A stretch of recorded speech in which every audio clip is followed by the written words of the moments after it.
GJR Entrevista. Oferecimento Sesc. Churrascaria Garfo Bombacha.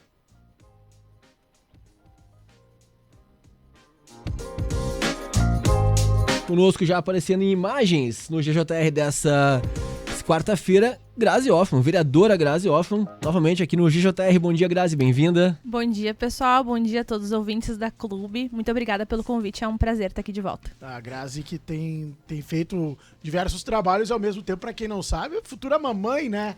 E Grazi, eu já queria começar nesse aspecto, pegar um pouquinho dessa tua experiência, porque o que eu tô achando muito legal na tua atuação é que tu, convivendo com a gravidez, tu entendeu alguns problemas da nossa sociedade e da nossa comunidade, né?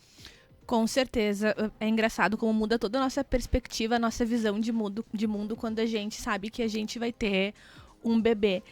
E tinham muitos temas, eu sempre brinco que eu sou uma vereadora de várias pautas, eu abracei várias causas e agora veio com tudo mais uma, né? Que é a questão das mulheres em relação ao período gestacional e também muito a questão das crianças, que eu não tinha tanta familiaridade ainda.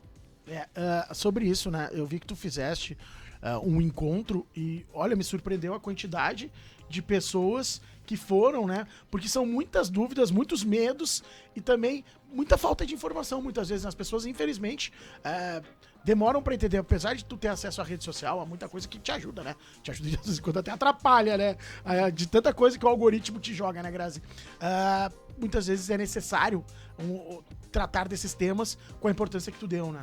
Com certeza. Tu sabe que quando eu fiquei sabendo que eu tava gestante, eu imaginava na minha inocência que em algum momento alguém ia me pegar pela mão e ensinar tudo sobre maternidade, como se cuida de um bebê.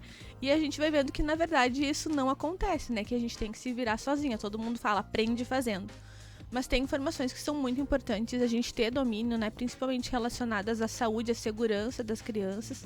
E como tu falou, a gente tem a internet que nos ajuda bastante, que tem muito conteúdo, mas também tem muito conteúdo de baixa qualidade ou que a gente não sabe quem que tá postando, se é um profissional, se é algum leigo, né? Às vezes se é também até um trambiqueiro que tá postando conteúdo ali fingindo que é um entendido. Sim. Então eu recebia muito conteúdo nas minhas redes sociais, mas não sabia em qual conteúdo confiar e também não consolidava o aprendizado, porque como são vídeos muito curtos, tu olha uma coisa, daqui a pouco tu já viu mais 10 depois daquela e tu esqueceu da primeira que tu viu. Então fazer esse encontro presencial foi muito importante, porque tu sai de fato com uma informação muito boa e me surpreendeu assim também a adesão de pessoas, porque tu pensa um evento sábado de manhã em Canela no inverno, tu pensa, não vai vir ninguém, né? Quem é que vai ter coragem de sair de casa? E lotou, foi um sucesso, então isso demonstra a necessidade de mais eventos como esse. Tu, enquanto vereadora, Grazi, a partir dessas experiências todas, né, tu tá agindo de uma forma, né, propositiva de entregar conteúdo, por exemplo, como esse caso. Mas enquanto vereadora, enquanto uma pessoa que legisla, o que tu acha que pode melhorar em relação a isso aqui na nossa comunidade, até em outras que daqui a pouco tu vê isso aí? Tu sabe que depois que eu virei mãe, assim, que vieram questões mais relacionadas à maternidade, tem 2 pontos, assim, que me vem muito a necessidade de a gente abrir a discussão em Canela. Não porque eu tenho uma posição já formada, mas porque eu acho que a gente precisa realmente conversar.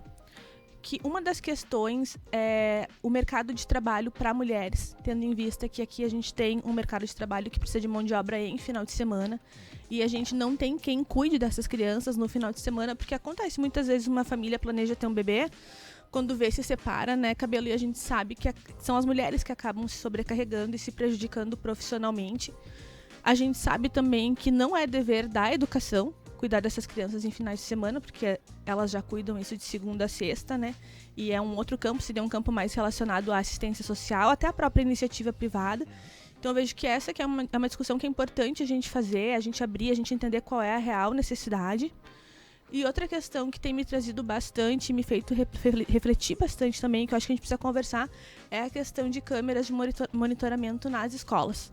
Eu vejo que muitos pais têm essa preocupação e que a gente precisa conversar sobre isso, que nem eu falei, não é questão de eu ser a favor ou contra, porque são ideias ainda muito prematuras na minha cabeça, mas são questões que eu acho que a gente precisa começar a discutir.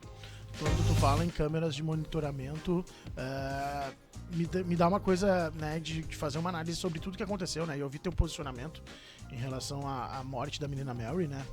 E de tudo que a gente viu, né? Eu e o Léo, a gente falou, nós demos a notícia, falamos sobre um assunto muito difícil de se falar pra quem é pai, né? E ao mesmo tempo a gente sabe que isso pode estar do nosso lado, né? A menina morava em condomínio, eu não tô aqui falando que teve negligência de ninguém, Deus que me perdoe, né? Cada um sabe que sim, mas ao mesmo tempo pode estar do nosso lado. Como tu analisa isso agora como sendo mãe, né, Grazi? Porque a gente via isso muito, parecia que no noticiário, mas a nossa comunidade parece que não era uma coisa que acontecia, mas acontece, né?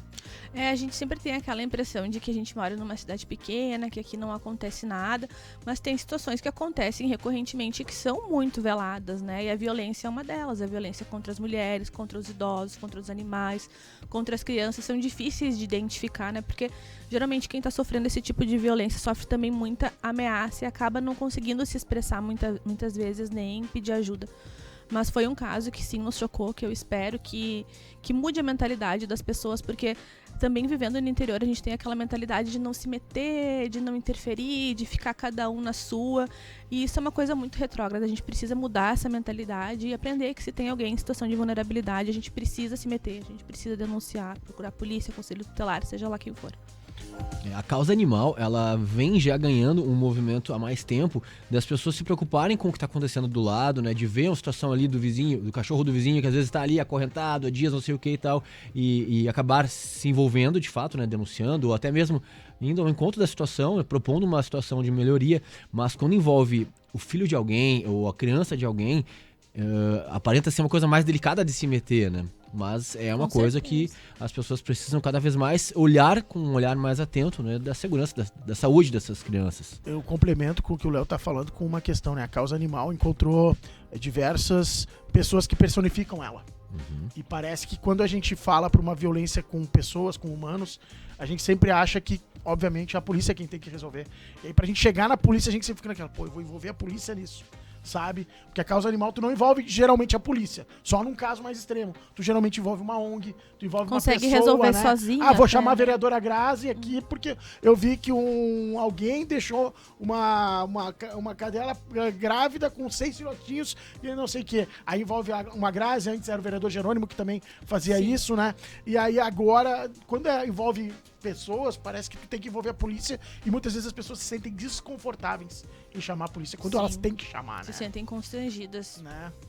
É uma coisa muito estranha isso, né? E em 2026, infelizmente, né, a gente tem que começar a pensar não com a nossa cabeça, porque se eu sou o vizinho dessa família, desse caso, talvez eu, Leonardo, hoje pensasse, não, mas é impossível que alguém faria isso com essa criança. Com a minha cabeça do Leonardo. Mas infelizmente, né, nem todo mundo tem a cabeça da Grazi, a cabeça do Cabelo e a cabeça do Leonardo. E o ser humano tá fazendo cada coisa absurda nos tempos atuais que a gente tem que começar a pensar, não, mas talvez realmente aquela criança ali submetida àquela situação esteja passando por alguma dificuldade.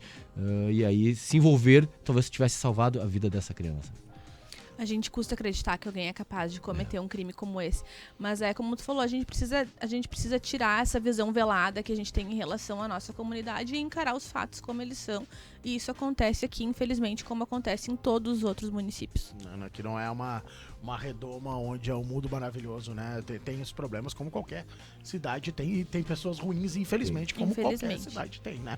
Grazi, vamos pro lado mais prático dos vereadores, né? A Grazi não veio aqui esse ano e a gente faz uma pergunta para todo vereador, não te preocupa, não faz cara de assustada.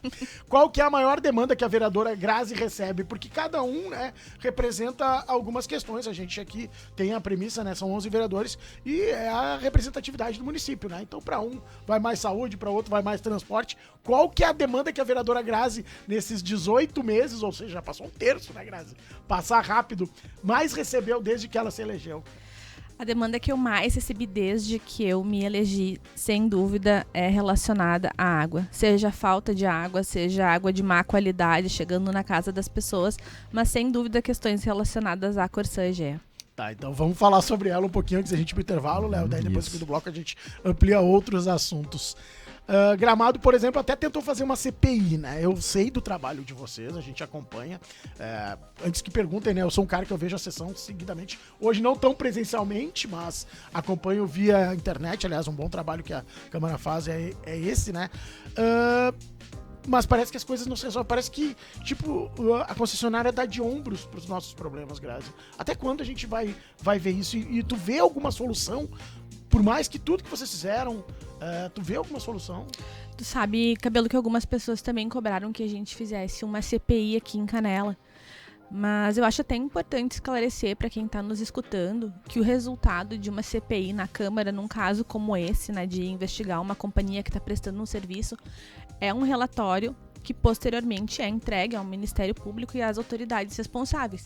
E nós já fizemos isso no ano passado através da comissão especial. Então, o resultado seria o mesmo. Fazer uma CPI nesse momento geraria o mesmo resultado daquele relatório que já foi entregue. A gente precisa agora também que essas autoridades ajam em relação a isso e estão agindo, acredito, que estão fazendo a sua parte também. Em breve a gente vai ver algum resultado. Mas o que eu penso assim em relação à Corsã, que seria muito importante para Canela nesse momento, seria nós termos um departamento que cuide só disso. Porque realmente os problemas são inúmeros, a gente precisa de uma fiscalização pesada. Não é uma fiscalização fácil de fazer, é uma fiscalização muito técnica, não é qualquer um que vai conseguir ali identificar e gerar de repente uma multa. Um engenheiro, por exemplo. Precisa ser um engenheiro, precisa ter alguém também da parte de meio ambiente. E um grupo, né? Eu penso assim, no mínimo 2, 3 pessoas, assim, no mínimo, para acompanhar o que está tendo de obra, até se estão sendo cumpridas as obras, todas as contrapartidas necessárias. A gente tem o marco do saneamento, que eles vão precisar fazer as entregas também. Mas isso é uma coisa que eu peço bastante e acredito que seria fundamental para as coisas começarem a melhorar. A gente tem um departamento para cuidar só disso. E quando tu fala no departamento só disso, as pessoas devem estar ali, daqui a pouco até no WhatsApp, ou enfim, qualquer lugar, dizendo: mas aí mais um cabide de emprego, já não gasta um monte com funcionário público, não sei o quê. Provavelmente tu já escutou isso, né? Com certeza, sempre tem essa crítica, mas quando eu falo em criação de departamento, eu não falo nem na contratação de mais pessoas. Às vezes a gente consegue fazer uma readequação com as pessoas que já estão trabalhando em lugares que talvez não sejam a prioridade nesse momento, porque para mim receber água de qualidade na torneira tem que ser a prioridade máxima, sabe? É um serviço básico e tem pessoas que não estão recebendo isso. Então, para mim é uma questão que a gente tem que priorizar e sem necessariamente contratar mais gente ou aumentar o gasto público. Perfeito. São pautas que realmente afetam boa parte da nossa população. Muita gente está indignado ou com a situação da rua que foi lá picoteada para fazer a tubulação, ou então da questão da qualidade da água, que é ainda mais prioritária, né? Tem gente que não está conseguindo nem receber água em condições de consumir, enfim. De tem gente que não consegue nem receber a água nem chega. Historicamente, tem pessoas que há anos em Canela não recebem água. Um exemplo disso é a região do Maredial, ali no bairro Santa Marta. Eles simplesmente não recebem água. No bairro ali no Distrito Industrial, no São Rafael, eles recebem barro nas torneiras recorrentemente. Então a situação é preocupante. Inclusive, os moradores me trouxeram suspeita de que alguns animais estão sofrendo com doenças e eles relacionam, né, que seja relacionado à água. Pode ter realmente essa questão aí da má qualidade da água, né? Em alguns bairros tem a situação que ontem a Kira Loa trouxe, né? Que algumas regiões também, onde tem comunidades indígenas que às vezes nem chega água também, né? Nem chega água, né? Em São Paulo, caminhão pipa e aí depende, por exemplo, dá sequência de dias de chuva, o caminhão não consegue chegar também, então tem vários problemas envolvidos. A água é, de fato, uma das questões nevrálgicas, críticas do nosso município, que aí dependemos desse órgão, né? Essa empresa, hoje é uma empresa, não é nem um órgão, é uma empresa, né? Porque é uma empresa privada, né? É uma empresa privada, é verdade. E que deveria, né, entregar essa dignidade, né? Porque a água é uma questão de dignidade, né, para muita gente. E que, infelizmente, algumas regiões do município não estão sendo atendidas como deveriam. 8h19, a gente vai fazer um rapidinho intervalo, então. Na sequência, a gente volta para outros temas também muito importantes, aqui com a presença da vereadora Grazi Hoffmann conosco no GJR Entrevista dessa quarta-feira. Clube 885, muito mais que rádio. Regional.